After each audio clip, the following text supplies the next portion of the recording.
We are Centennial. And you are listening to the West Ada Podcast. So often when I think about parents and they come home from work and they're about to make dinner and their kids are like, I'm stuck, the parents want to help them. And so to me, it's like making sure that a student has a specific model to say, so here's what I'm working through, because the student should be able to articulate, here's where I'm going, here's where I am, here's what's next, that they have a learning GPS. They can navigate their learning. And so for me, if I was a parent, I'd want to know, does my student know what to do when they don't know what to do? Hello, everyone, and welcome to the latest edition of the West Ada Podcast. And we're talking professional learning and instruction today. You guys, we've been killing it.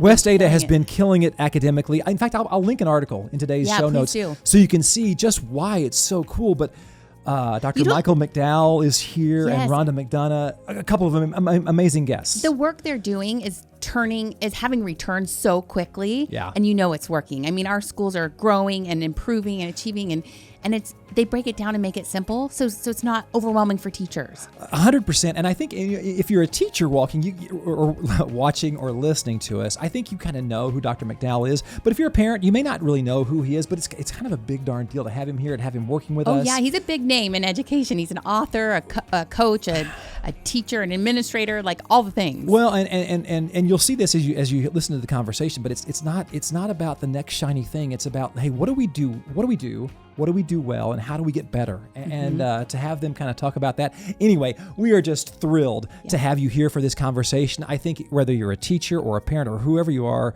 in West Ada, to have them talk about the direction of where we're going and why it's important, it's super cool. Yeah, it is really cool. Love to have you here. Let's get to it.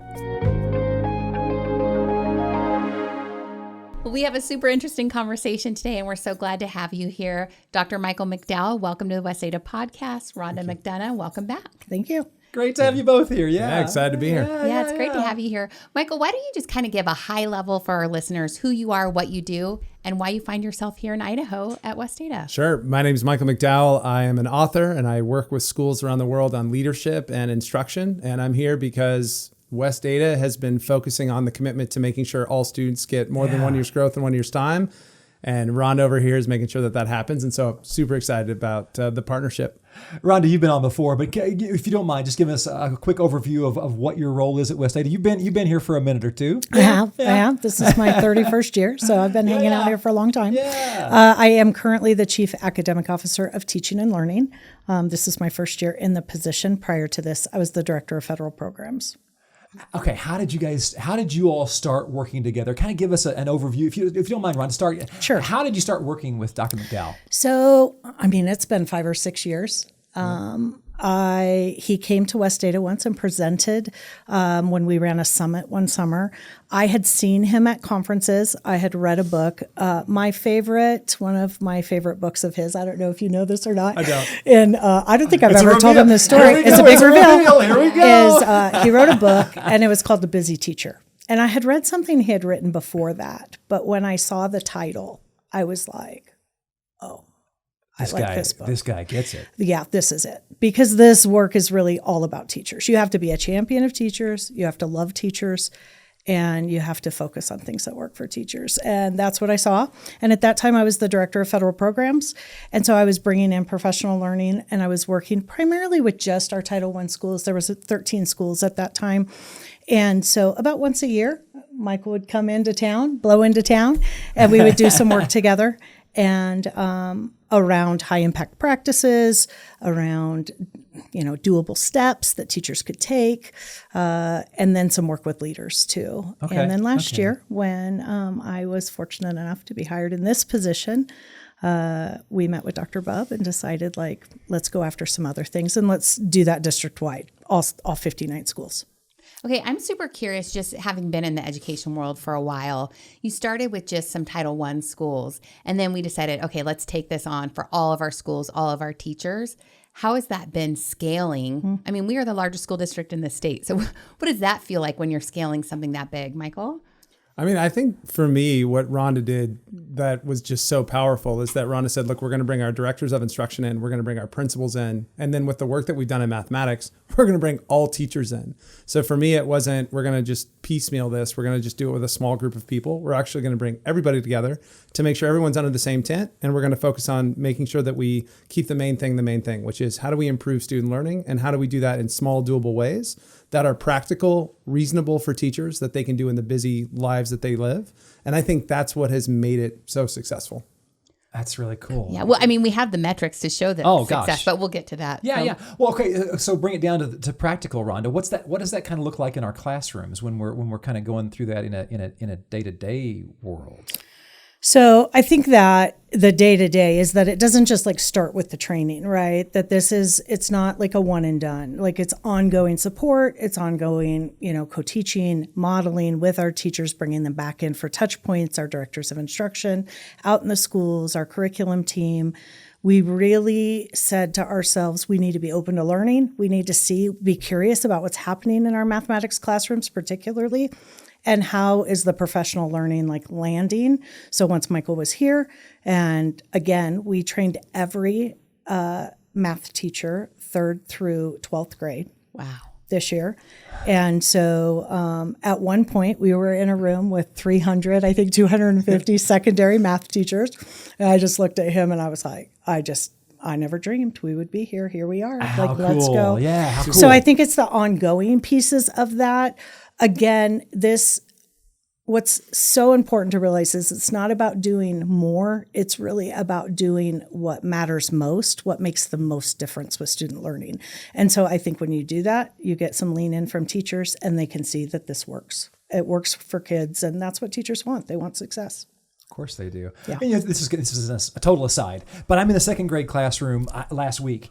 And I've said this, I think, to you before off camera, Rhonda, or off microphone. But like when I see the math teachers, like they get instant feedback. Like, hey, are you with me, kids? Are you not with me? Like, is that part of this? I mean, what does that look like in terms of like getting instant? That was not what happened back in the day. Like we didn't give instant feedback back in the day. I mean, is that Michael? You've done. Is that kind of part of what you do? Yeah, I think one of the key things of any instruction is we have to make sure that students are with us when we're doing the great things that we're doing, right? So one of the things— Are you locked in? Yeah. Yeah, and I think that when we're teaching, there's always a balance of what type of direction do I provide and what level of autonomy do we provide for students.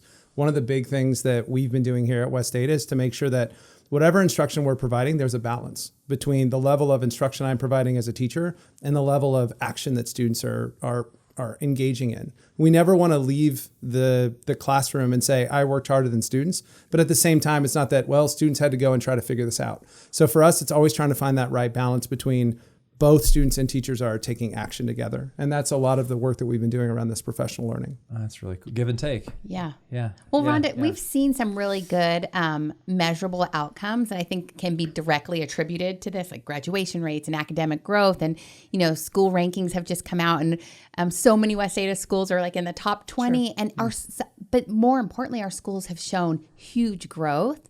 How can you attribute that or tie it back to the work you're doing and knowing that what you're doing matters? I mean, I think there's lots of ways to answer that question. I think the one that I want to land on always is it's what's actually happening in the classroom. That's what makes all of the difference. It's what teachers do with the learning that we're providing them, and then what it actually looks like in the classroom for them. I think for us in West Ada, the work that we're really focused on and our teachers are leaning into, and we're very proud of them, is really consistency. Again, like we do it consistently across all schools in our classrooms, regardless of zip code, regardless of what teacher you have. Is there some consistent practices? And we've got really clear about what those are, and it's reasonable for teachers to put into practice. Because if I could just add, everyone will try something, right? So it's really about professional learning can't be an event. It has to be a routine. So that means it has to be highly impactful, and it has to be something that's small and doable and reasonable for teachers in the busyness of their day, right? Life for a teacher is just urgent. I have there's all always these something. urgent things. Yeah, there's always something. And so if we're going to provide any new type of practice, we have to look at, is it small and doable within the urgency that they have? And it's something that they can do every single day, so it becomes consistent practice for them and for students. And then from a professional learning standpoint, so from principals, directors, coaches, is it has to be something where they can go in and they can just support them in those small and doable practices over and over and over. Those multiple touch points, to me, when you think about what is the differentiator for me for what I see with West Ada, it's that the day after professional learning, they're there. They're there with leaders. They're there with coaches. They're there with teachers to say, it wasn't just an event. It wasn't just like we had a day to look at some new practices. We're going to go and embed. And I think what's so key for that is that we've all tried something new, a New Year's resolution. And when we look at what happens when motivation fades, do we still do it, right? James Clear in his book, Atomic Habits, says we never rise to our goals, we fall to our systems. Those systems are those small, doable practices. And I think what West Ada has done is to make sure when motivation fades, when we start to say, okay, I'm kind of tired of doing the same thing over and over, that there's someone there to help them with that pick me up. And then we start to see growth over time with students. It almost feels like, Rhonda, is muscle memory a thing? I'm borrowing a term, an athletic term or whatever, but is that it kind of feels like that's what we're talking about a little bit. I think it's about habit science. It's like doing something every day consistently over and over again. I think that builds teaching is a profession of practice. And so they have to develop that. I think one of my most favorite days of the year this year was after a professional learning day. We just went to classrooms, I said to a few teachers, hey, do you mind if I come out tomorrow? And they were like, no, come anytime. And I love that about our teachers. Michael, we're going to visit some classrooms today. They cannot wait for us to come. They just open their doors. And when I walked into classrooms that day, I saw teachers trying things that they had learned the day before. Oh, so they're locking it in right away. And really just taking risks. They could take it from what we learned and put it into practice the next day. And then over time, you see that develop and they get better at it and they continue to grow. And of everything, like I said, my most favorite day was that day. And the reason they keep doing it is simple. Because it works and they see results in kids. Yep. See, that's awesome. Rhonda, you've been in education for a few years. You've been an educator for a while. And everyone in education has seen the pendulum swing. Like now we do this thing, now we're going to do that thing. But this doesn't feel like that to me. It seems like these are habits of practice that will outlive Rhonda's tenure here, outlive your tenure with the district. Is it sometimes hard to get the buy-in, or do you have that buy-in because they see the immediate results once they implement these practices? I would say that I think you get buy-in from educators when they see the immediate results. Yeah. And in order to do that, you have to distill it down to what are small practices that I can put into place. I cannot overemphasize. They don't need big frameworks. They don't need big conceptual discussions. What they need to know is, how can I help my students tomorrow? And is this something that's reasonable in the busyness of my day? The other part for me of why this will outlast us in this particular type of work is because it's a system. Yes. This isn't just happening with a small group of teachers. There's no one that's been cut out from this particular work, from the board, from the superintendent, from central office, from coaches, from principals, from assistant principals, from teachers, teacher leaders, department leads. They're all a part of this particular type of work. And so no one's outside of it. And I think the key with pendulum swings is that there's nothing on here that's extreme. The things that we're asking are very reasonable. How do we make sure kids are with us when we're doing the great things that we're doing? That's a clarity question. Teachers are already clear. How do you make sure kids are with you when you're doing it? When you give feedback, how do we make sure students work as hard as you when it comes to feedback? When you're going to show students something for the first time, provide them with an explicit model, then move to some exploration. I think when we see education, it's always an extreme. Either it's kill and drill, or it's go and explore and see if you can figure out calculus. And in both of those extremes, people leave that saying, this just doesn't fit. What West Ada has done is said, let's find the through line. Let's find reasonableness, balance that everyone can look at and say, that makes sense. If you as a leader feel like you have to do a Newt Rockney speech to have someone buy into it, you're probably not in the right space. You're not right? where you should be, right? Yeah. Well, I love this conversation because I think our teachers can lock into what we're talking about here. But I don't know, Rhonda, what would you say to parents who are out there listening? Like, how is what's happening in our classrooms? How should they respond? How can they assist? How can they be a part of the team to help us move our students forward?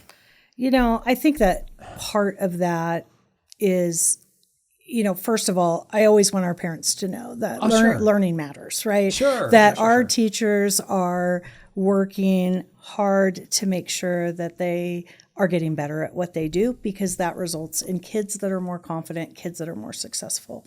Again, some of the focuses that Michael talked about that really are our district-wide our district-wide focuses are clarity.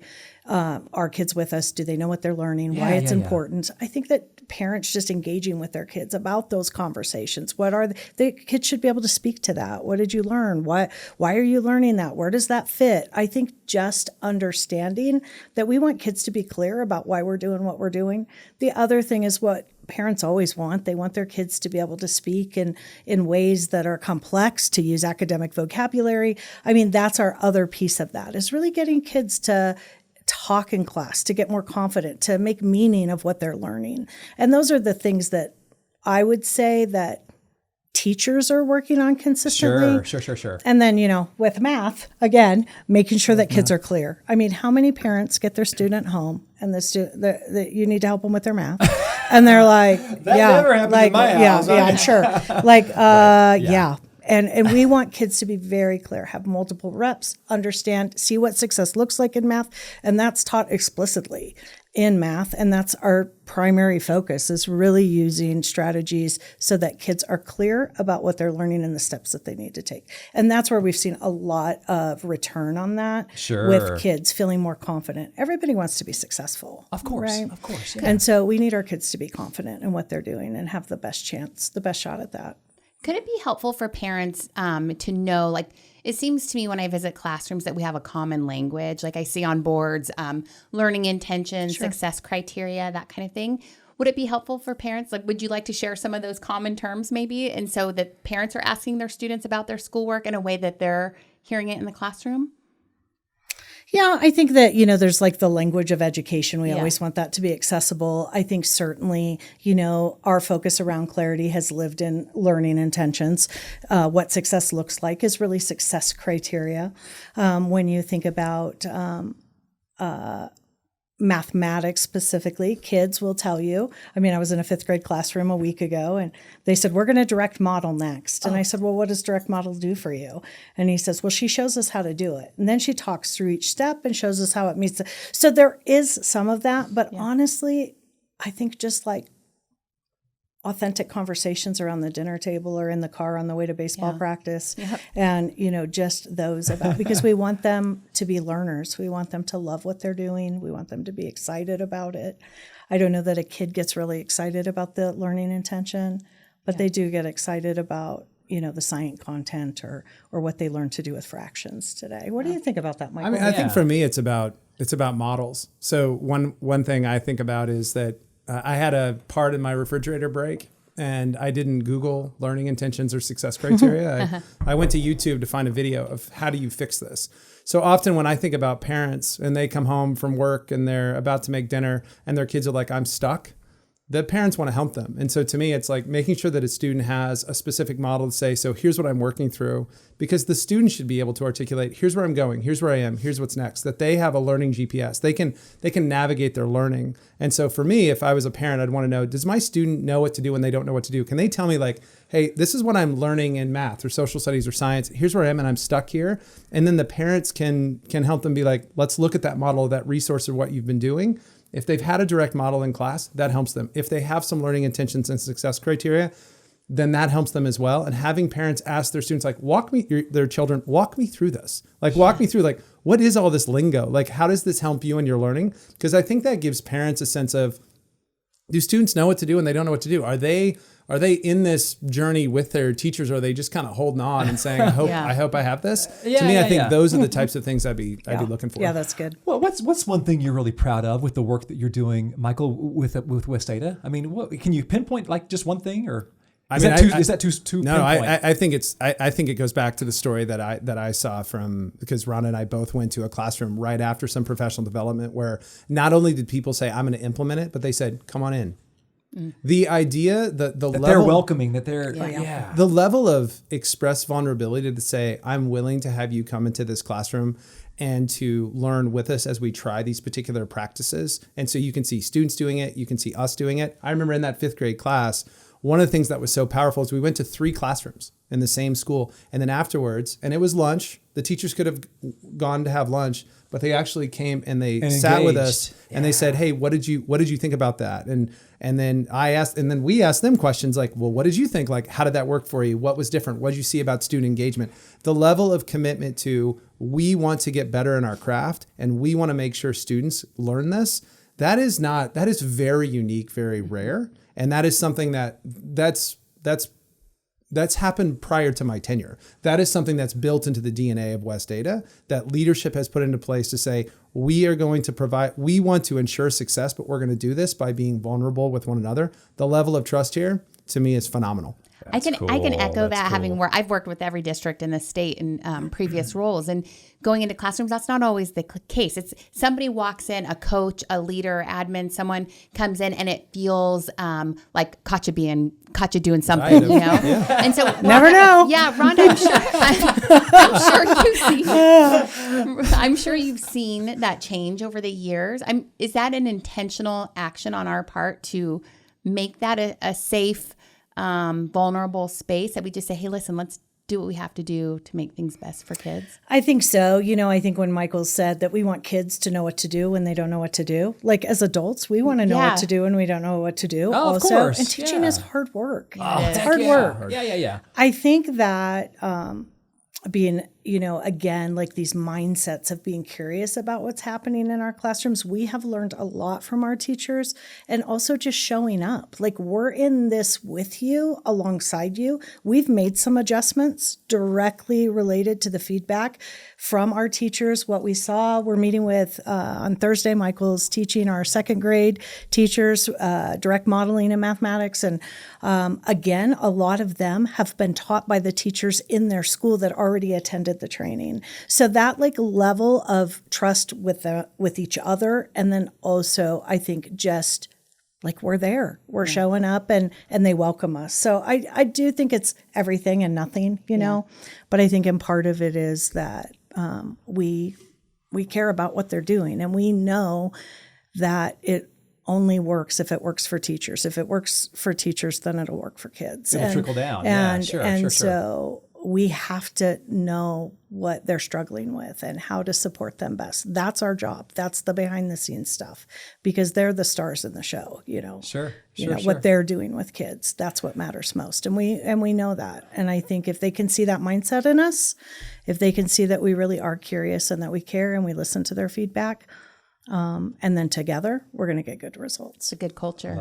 I think so. Well, as we're kind of wrapping up here, I want to hear from you, Rhonda. Like, what excites you most about what's next? I mean, I know you're new to this role, but as Katie mentioned, we've been rocking it academically. I mean, the results are cool. What excites you most about what's next? I think, honestly, what excites me most about what's next, especially for next year, is we're not asking, what are we doing? We're already doing it. We're just going to get better at it. It's not going to be a new shiny thing next year. We're going to stay the course. We're going to make sure that we're more consistent, that we ask more questions, that we see what teachers need. We remove hurdles. So it isn't the new shiny thing. We're just this. We know that this works. We're going to stick with it. And I think that helps our teachers see that we value the investment in it. Of course, I love to see consistency across our schools. Our superintendent, Dr. Bubb, he has always, since the first day he was superintendent, has always said, we need to be a system of schools, not a school within a system.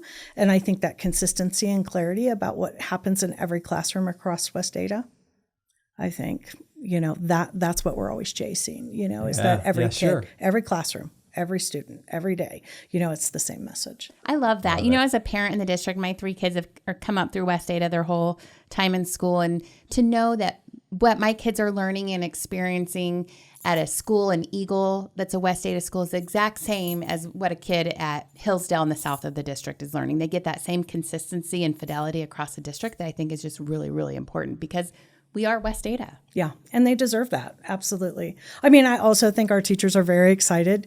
Next year, we're going to dabble in science and social studies some more. And I met a science teacher the other day, and she said, I heard next year we're going to have training with Dr. McDowell. And I was like, yep.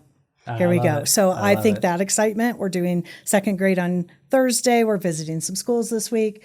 So I think part of that excitement too is just seeing what success looks like for our teachers and for our kids. We're seeing changes in that too. Super cool. Michael, any parting shots? What have we not talked about that we should be talking about, or have we kind of covered it? I just want to emphasize how difficult what Rhonda just shared is for a district and how unique it is, and that West Ada is prepared to do it. So many school districts will try new things, right? It's the shiny thing. It's the next best thing. The idea is, are you able to stay small and stay focused and go slow to go far? And to really make sure that once that motivation fades, that we can stick to these practices. West Ada is going to do it. They're going to get that 1% growth and that 1% every single day. And you're going to get more than 1 year's growth in 1 year's time for every single student. So I just want to emphasize that this is really unique to school districts around the world. There are districts right now that are like, oh, we're going to go to artificial intelligence. Oh, there's a new thing over here. We need to go. And what Rhonda and her team has done is said, we're going to make sure every student, no matter what school, no matter what classroom, is going to get high quality math instruction with small doable practices for every single math teacher. And we're going to make sure that we start to do that with science and social studies. To me, I just think that is remarkable. And it is so unique. And I'm just excited to be a part of the journey. How cool is it to have someone like him come in and help us do what we do? 100%. I mean, I think that some of these mindsets, what he's saying, he holds us back. He helps us stay the course. I mean, it's inspiring, right? Yeah, like, we're so fortunate that he chooses to work with us. I mean, we feel honored. And I think that when you see it in action, you understand why we're so grateful to Michael and what he's building in all of us. And I feel the same way. That's cool. Well, thank you both for doing what you do. It Thank is you. great. And thank you. I know you got to go to schools today. Thanks for taking the time to sit down and chat with us for a while. It's been cool. Yeah. Thank you. Well, Katie, we got a student pulse Oh my gosh, section I'm so coming up. excited. Yeah, we have two awesome students from Meridian High School. Alec and Taya are going to come give us a student pulse of what's going on over at Meridian High. Can't wait. Stick around. Have you subscribed to our YouTube channel? Go to YouTube, search West Ada School District, and like and subscribe today. We're here with two more amazing students for our Student Pulse podcast. We have Taya and Alec from Meridian High. Welcome, ladies. Thank you. Let's So go, excited. Warriors. Meridian. It's so fun to have you here. I get to work with you all the time. We're student council and things like that. So it's really fun to have you come represent your school and share a little bit about what's going on. Yeah. Thank you for having us. All right. Well, so student pulse. You guys kind of know the deal. We've got 3 topics. Yes. And then we're gonna jump in. So who's gonna Who choose? gets to pick first? Go first. Alex Oh my gonna goodness. choose First the first topic? topic. You Yeah. gotta pick it. You gotta Pick tell a us card. what it is. Oh, Pick a card. Okay. Let's go. Let's see. We'll go with this one right here. What's the Closest to topic? me. The topic is new admin team. Oh, yeah. You got a new All admin right. team over there Yes, at Meridian. we Tell do. us. Going into this year, we had a lot of new admin, which at the beginning, especially for us being ASB presidents, we were very scared. We were like, Oh, is yeah. this going to go good? Sure. No relationship with them, but it's actually gone really good. Like, Yeah. it's been amazing, I think. Yeah. Something we love that they started doing this year was a big dog cookout. So it was Murphy's Big idea. dog. Let's Yes, go. big It dog. was Murphy's idea. He wears his wig and his glasses. Have you seen him with his sweatbands? He has his whole character. Yeah, it's the Murph. So I after love that. I mean, he seems like he's a good Yeah, dude. he Okay. is. Yes. Yeah. So maybe once a quarter or after testing or something on Fridays, we'll do a big dog cookout. We did one for Stinky to celebrate it. But he gets hot dogs and it's $1 a hot dog, or a Warrior card, you get a hot dog and there's I need chips. to go do some And of the that. band's Yeah. playing in the MPAC and Sometimes dance or cheer, Yeah. get the students involved. And they have a lot of students show out, actually. Yeah. I mean, it's $1 hot dog. Who's not? Right. Yeah. Bringing the rest. Yeah, Come I'm there. on, let's go. And they're good. They're quality hot dogs. It's good. That's what How matters. cool is that for building culture? Yeah, I think awesome. it's so fun. I think it's because it's a way to get everybody there together. And at first I was kind of skeptical on who would actually show up, but there's a lot of people there most of the time, no Yeah. matter where it is. Yeah. And another thing is just they're so willing to get involved. They're in all of our assembly games. Do you want to share about? Oh, we just pied him in the face at assembly. Okay, who all got pied in the Well, that face? sounds, It was that sounds lovely. Yeah. Murphy and then Dr. Baldwin. Yes. Correct? Yeah. It was actually fun. We did it for Hoops for Hunger. So 2 of our freshmen, or it was like 4 of our freshmen actually, in student council, they planned out the how we raised our money, and we did they did punishment. So it was like there was certain teachers and certain punishments, and the amount you donate to the amount or who you wanted to be pied, and then which punishment it was. So it was like, I think it was silly string, ice bucket, or pie, or whatever it was, and then we were gonna do it at the assembly. Yeah. And so at the very end of our assembly, we pied Murphy and Dr. Our Baldwin. spring assembly, our senior year assembly, we got to pie our principal in the face. That It is was awesome. awesome. Fun, you guys. You guys do a lot for culture there. You have just such a great team. We really do. It's very cool. Okay, next topic. Taya, What are we pick doing a here? card. Okay. Let's go, Taya. Community engagement. Yeah, this is a fun thing you shared with Dr. Bub during a Stuco visit recently. Why don't you? Yeah, so there's a highlight lot that? of things we do, not just in student council, but we kind of wanted to talk about the school. So we do our blood drive, our annual blood drive, which is directly giving back to the community in the first place. And then we're actually doing a second one this year. So it's the first time doing 2 in 1 year.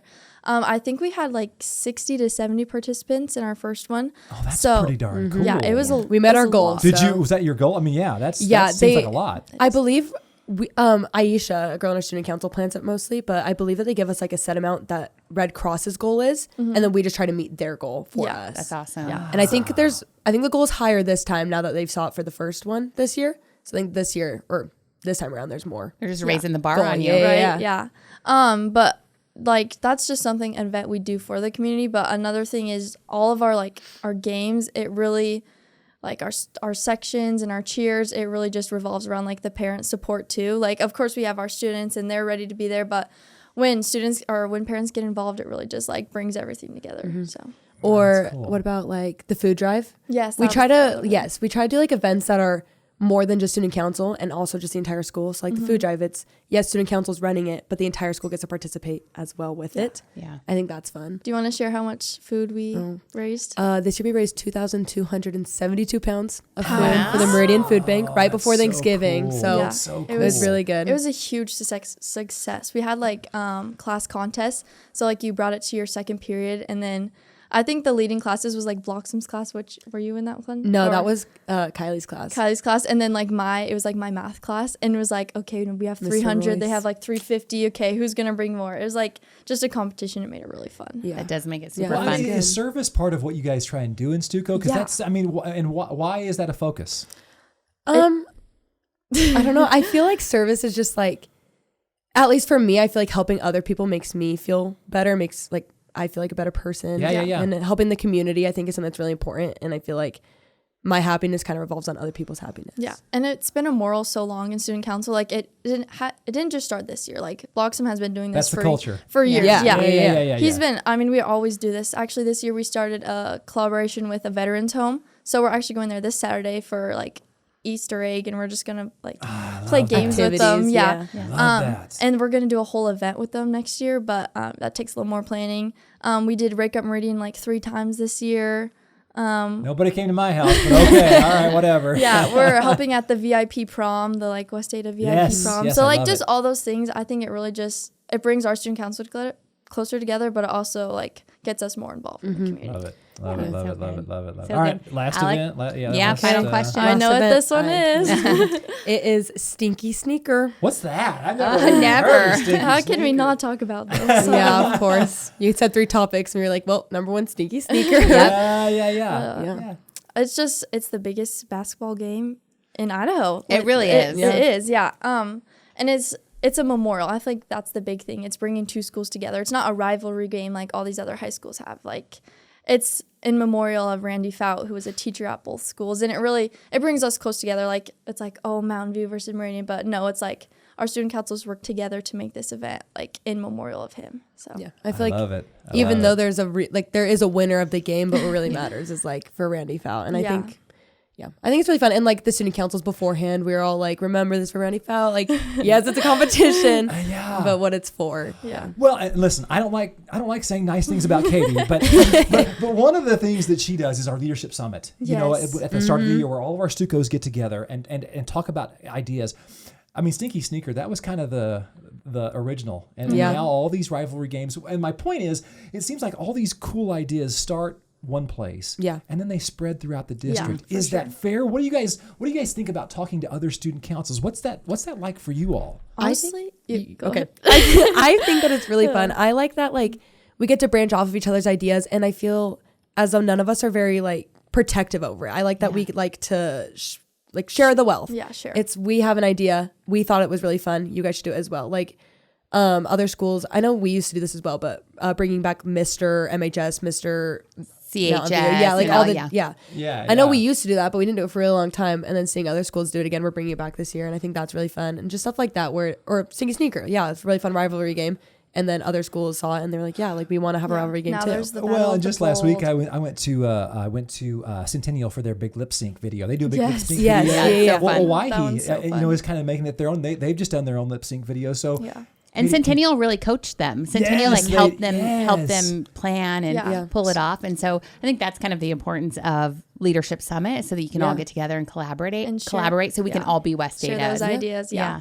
And we always make it our own somehow. Like, yes, we're doing the same thing, but it's always different. Like, fitting it into your culture. yeah. Sure. So we find a way to make it fit for us, and it's different, but like she said, no one's really protective and they're willing to share. I think that's the best part. It's like, this is what we did and this is what worked. Here's If what you wanna worked. Here's try what didn't work. Yeah. It's just like, it really, you didn't think there'd be that much like communication between like teenagers in this like high school event, but it really is a big deal. Like all of them. Or like things like the superintendent's students Advisory council. I was going to say association. I was like, that's not right. Yeah. That where it's, you get all the ASB presidents are for sure there, and then other leaders within their school. I think we all get to meet together and talk about what's happening in our school and things that we like, things that we don't, things that we're doing. And I feel like that's another place where we really get to branch off of each other. I think that's really fun. That's cool. And then, that's cool. Yeah. That's cool. Well, Just Katie all does those an events. amazing job with leadership. Yes, she does. So It was it's so good. fun this year too. it was. Time to already so start I like that planning. we got to like plan it this year too. That Yeah. was Yeah. fun. Yeah. We'll I be would doing keep that at the that up, SSAC yeah. meeting in May. Okay, well, so our student pulse, kind of one of the things we started doing with everybody. Yeah. Like deep into the pool to end. What do you wish? Okay, it's 2026. What do you wish adults knew about being a teenager now? Yeah. What do you wish? Yeah, We it's were just been a thinking couple about years this since we were in one. high school. Yes. Yeah. This is a good It's question. been a while. Yeah, I just want to say, I just wish they knew how similar it is. Like, yes, there's all this technology. Like, adults think, oh, high school, TikTok, Instagram, Snapchat, all these things are like, oh, you're so involved in your phone. But we go through the same struggles, the same up and downs as they did in high school. So if they could just put their mind like back to like, oh, how did I feel at 16? It's like relationships and like education, what I want to do next. Everyone goes through those things. It's like a rite of passage, and I just wish they would like reflect more on that and be like, I was the same way. Honestly, I was a high schooler. 100%. I know what it's like. Yeah. That's something I feel. Yeah.